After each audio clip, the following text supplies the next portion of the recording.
엔진도 완성. 테스트 종료. KF-21 전투기 예정보다 조기 실전 투입. 3가지 개선된 버전 공개. 유럽 언론 한국 전투기 집중 보도. KF-21 생산 라인 태스크 시스템. KA 사업장의 고정익 생산시설과 회전익 생산시설에선 이미 일반인에게도 친숙한 전투기와 헬리콥터를 제작하고 있었다. 약 3만 평방미터 넓이의 고정익 생산시설에는 KF-21은 물론 폴란드와 말레이시아의 인도RFA-50, 인도네시아로 향할 T-50I 기체들이 줄지어 조립되고 있었다. 회전익 생산시설에선 국산 개발 1호 기종인 수리온의 수출형과 파생형, 그리고 내년 초 육군에 첫 납품될 소형 공격 헬기, 양산 1에서 3호기가 마지막 테스트를 받고 있었다. 수리온과 L 개발 과정의 산증인 격인 김진수 헬기 비행시험팀 수석 조종사는 헬기 개발은 최초라서 설계,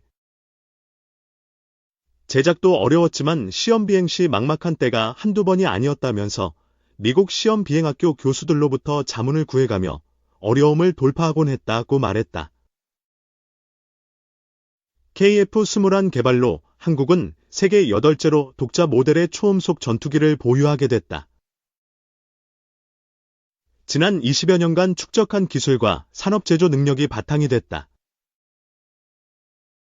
강은호 전북대 방위산업연구소장, 전 방위사업청장, 은 정부와 연구기관,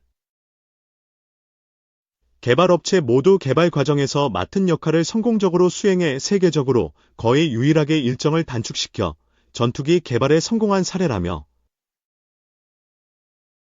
KF-21 개발에 앞서 우리나라 방위산업이 축적해온 기술 노하우 생산관리 시스템이 이러한 결과를 가져온 근원이라고 평가했다. 한국형 전투기 개발 사업, 캐프스 사업은 이제 10년 차로 접어들어 마무리 단계에 있다. 이 사업은 2015년 12월 정부, 방위사업청, 와 KA가 정식으로 체계 개발 계약을 체결하면서 공식화했다. 개발 프로젝트가 국가적 사업으로 결정되기는 했지만 4.5세대 초음속 전투기를 국내에서 개발하는 일은 쉽지 않았다. KA가 주관하고 국제공동 연구개 발이라는 형태를 띠고 있지만 미국이 핵심 기술 이전을 거부해 첫발부터 난항을 겪었다. KA는 미국 로키드 마틴의 기술을 이전받아 T-50을 생산해 수출까지 했던 경험이 축적돼 있었다. 하지만 독자 모델 초음속 전투기를 실제로 개발하는 것은 다른 문제였다. T-50 계열 항공기들은 미국이 1960년대 개발한 F-16을 기반으로 설계 제작한 것이다. 게다가 핵심 장비는 미국산 부품과 시스템으로 이루어져 있기 때문에 수출을 할 때도 로키드 마틴과 미국 정부의 승인을 받은 뒤 계약을 체결할 수 있다. 오는 5월 우주항공청 개청으로 시작될 동남권 우주항공시대 개막이 첨단 엔진 국산화로 첫 발을 내디딜지 주목된다. 첨단 엔진 국산화는 차세대 우주 발사체와 유무인기 개발 등의 핵심으로 우주항공 산업화는 물론 주권 확보와 직결된다. 경남 여야 정치권은 오는 4월 총선 공약에 우주항공 첨단 엔진 국책 사업화, 관련 소재 부품 장비 국가산단 클러스터 조성을 포함시킬 계획이다. 국민의힘 최영두, 경남 창원 마산하포, 경남 도당위원장은 18일 국제신문과의 통화에서 발사체 엔진 국산화는 우주항공청의 과제다. 이번 총선에서 경남도당 공약으로 추진하겠다고 밝혔다. 그러면서 우리나라 발사체 기술은 일회용이다. 스페이스X처럼 여러 번 사용할 수 있는 기술을 확보하려면 첨단 엔진 개발 분야를 국책 사업으로 뒷받침해야 한다고 강조했다. 특히 최 위원장은 창원의 기계공단 등 관련 분야를 국가 산단 클러스터로 조성해야 산업 융합력을 높일 수 있다고 덧붙였다. 지역발전 공약 소통단장을 맡은 같은 당 서범수, 울산 울주, 의원도 첨단 엔진 국산화를 총선 공약에 포함할 계획이라고 했다. 더불어민주당 김두관, 경남 양산을, 경남도당 위원장도 부주산업은 미래산업이다. 여야의 의견이 다를 수 없다고 공약화 방침을 밝혔다. 김 위원장은 첨단 엔진 분야를 국가 전략 사업으로 선정해 실질적으로 민간이 대거 참여할 수 있는 공간을 열어야 한다고 강조했다. 첨단 엔진 분야의 엄청난 산업적 효과에도 국산화 수준은 낮다. 모건 스탠리 등에 따르면 우주산업은 2040년 1370조 원으로 성장이 예상된다. 항공엔진 시장도 2037년 3000조 원 규모로 성장할 것으로 추산된다. 하지만 우리나라의 첨단 엔진 국산화율은 40%, 우주 발사체 국산화율은 60% 수준에 머물러 있다는 것이 업계의 분석이다. 정부와 경남도, 사천시의 우주항공청 개청 준비는 속도를 낸다. 현재 우주항공청 임시청사는 두 곳으로 압축됐다. 경남 사천시 산안면 아론 비행선 박산업 사옥이 1순위, 사천읍 옛 사천축협 건물이 2순위다. 경남도는 우주항공청을 중심으로 산업 연구 국제 교류 교육 관광 등 자족 기능을 갖춘 우주항공복합도시 건설도 본격 추진한다.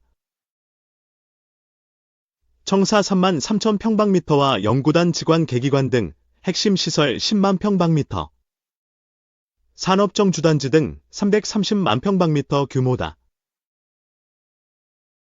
우주항공청 개청 후 첫 임무가 될 차세대 발사체 개발 사업의 체계종합기업 우선협상 대상자도 이르면 이달 말 선정된다. 현재 한화에어로스페이스와 한국항공우주산업의 입하전이다. 체계종합기업으로 선정되면 2030년 1차 발사, 차세대 발사체 성능검증 위성, 2031년 2차 발사, 달 연착륙 검증선, 2032년 3차 발사, 달 착륙선을 목표로 총 2조 132억 원 규모의 차세대 발사체 개발을 주관하게 된다. 세계 최초 드론 발사 준항모 6세대 전투기, 첨단무기 과시한 중국. 세계 최초로 전자기식 무인기 드론 발사 장치를 탑재한 사만티급 상륙함 스촨함이 29일 정식 출항했다고 중국 중앙방송이 보도했다. 지난 27일 상하이 후둥조선소에서 진수식을 가진 지 이틀 만이다. 26일엔 중국 서부 청두와 동북부 선양에서 각각 세계 최초의 6세대 전투기를 시험 비행했다. 중국이 미국 트럼프 행정부 출범을 앞두고 대만 상륙작전에 투입할 수 있는 첨단 무기를 과시하는 모양새다. 29일 출항한 스촨함은 상륙작전을 위해 중국이 제작한 첫 번째 076형 수륙공격함이다. 36,000톤급인 075형 하이난급보다 배수량을 4,000톤 늘려 상륙전과 탱크 등 중장비 탑재 능력을 강화한 준항모급 군함이다. CCTV는 스촨함에는 갑판에 관제 타워인 아일랜드가 2개 설치됐으며 전자기를 사용한 캐터펄트, 함재기 발사장치와 착륙장치를 채택해 고정익 전투기도 탑재할 수 있다고 전했다. 그러면서 출항을 마친 스촨함은 이제 장비 장착과 해상 시험 등 정식 취역을 위한 다음 단계로 넘어갔다고 지적했다. 군사 전문가들은 스촨함으로 중국 해군의 상륙작전 능력과 속도가 향상됐다고 분석했다. 일반적으로 상륙작전이 시작되면 첫 번째 공격은 함재기와 대량의 무인 드론이 적의 해안 방어 진지를 파괴하고 이어 헬기와 대형 고속 공기 부양정 등 수륙양용 장비를 이용해 특전 부대를 신속하게 육지로 수송하며 본격화된다. 신형 상륙함의 등장으로 공격 위치가 상대방 해안에서 멀리 떨어질 수 있어 적의 위협을 줄일 수 있게 됐다. 미국 국방부는 최근 발표한 2024년 중국 군사력 보고서를 통해 중국이 끊임없이 해군력을 강화하고 원양해역에서 더욱 빈번하고 규모가 큰 활동을 펼치며 글로벌 영향력을 확대하고 있다고 지적했다. 특히 군함과 군수지원함을 빠른 속도로 건조하고 있어 미군의 대응이 힘에 부치는 상황이라고 토로했다. 두얼룽 중국 군사 전문가는 전 세계에서 무인기를 핵심 함재기로 채택한 함정은 현재로서는 중국의 076형 상륙함이 유일하다고 말했다. 중국은 이미 헬기 항모인 075형 상륙함 하이난함 광시아 만위함 3척을 취역 운용하고 있다. 075형이 상륙작전 시 목표를 폭격하거나 공중전까지 수행할 수 없었던 것과 달리 076형은 선체 규모와 전력이 미 해군의 최대 상륙함인 아메리카급과 일본 해상자위대의 해기항모 이즈모급에 필적하게 됐다. 중국은 군함 건조에서 놀라운 속도를 과시한다. 홍콩 명보는 지난해 건조를 시작한 스촨함이 10월 독건조 단계에 들어갔으며 올해 10월 관제 타워와 전자식 발사장치 탑재를 마쳤다고 보도했다. 12월 들어 관제 타워에 전자설비 장착을 완료하고 갑판 도장 단계에 들어가 연말에 진수식까지 완료했다. 중국은 향후 076형 상륙함을 3, 4척 추가 건조할 것으로 알려졌다. 앞서 마오쩌둥의 탄생 131주년이던 26일 중국 SNS에는 차세대, 6세대 전투기의 비행 영상이 올라왔다. 첫 번째 영상에 포착된 전투기는 청두항공기공업 집단이 영국에 발했다. 영상에는 스텔스 전투기 인젠 -22대가 좌우에서 호위하는 가운데 날개와 동체를 합쳐 별도의 꼬리 날개 없이 은행잎 형태의 항공기가 도심 상공을 비행하는 장면이 담겼다.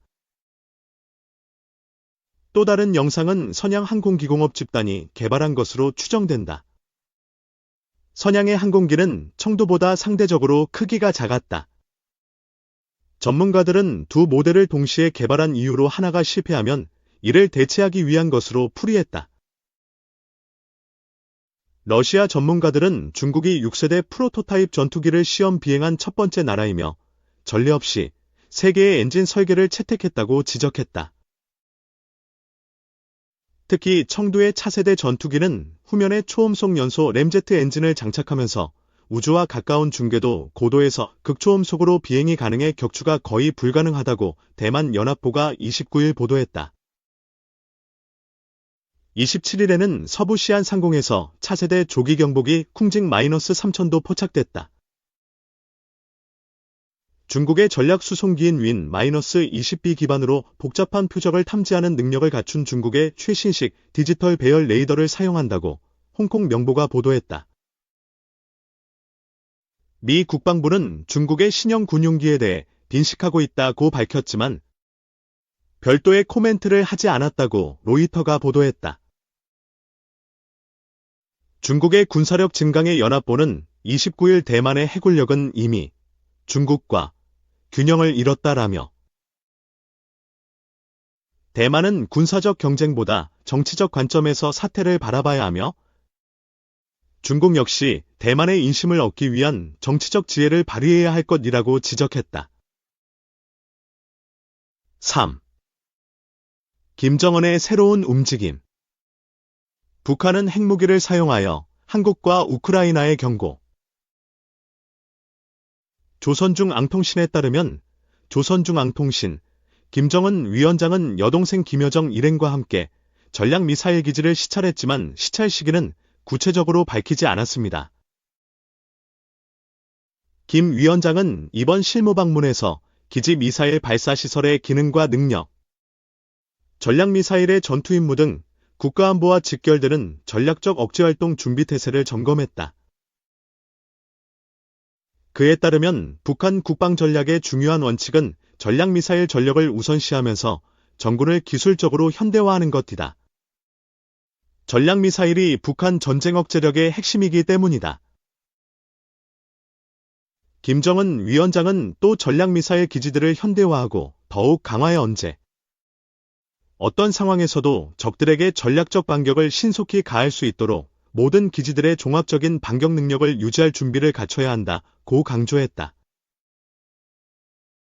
한편 김여정 여사는 또한 한국과 우크라이나가 북한이 캠페인에 참여하기 위해 러시아에 군대를 파견했다는 소문이 제기되는 상황에서 경고 성명을 발표했습니다. 군대 특별한 조선중앙통신 북한 대통령의 여동생은 핵무기를 보유한 국가에 대한 군사적 도발은 크고 작은 모든 국가의 정치인과 군사 전문가들에게 끔찍하고 상상할 수 없는 상황으로 이어질 수 있다고 분명히 밝혔습니다. 세계 그녀는 또한 한국과 키예프가 핵 보유국에 대한 무분별한 발언을 하기 위해 조율하고 있다고 비난했으며 북한이 수도권 지역에 대북 전단을 뿌린 드론 사건을 자세히 조사하고 있다고 덧붙였습니다. 김여정 여사는 한국 관리들이 불에 연료를 추가하고 있으며 이것이 파괴의 위험으로 이어질 것이라고 말하면서 북한이 언제 어떻게 보복 살지 아무도 알 수 없다고 단언했습니다. 현재 한국과 우크라이나는 위 정보에 대해 논평을 하지 않은 상태다.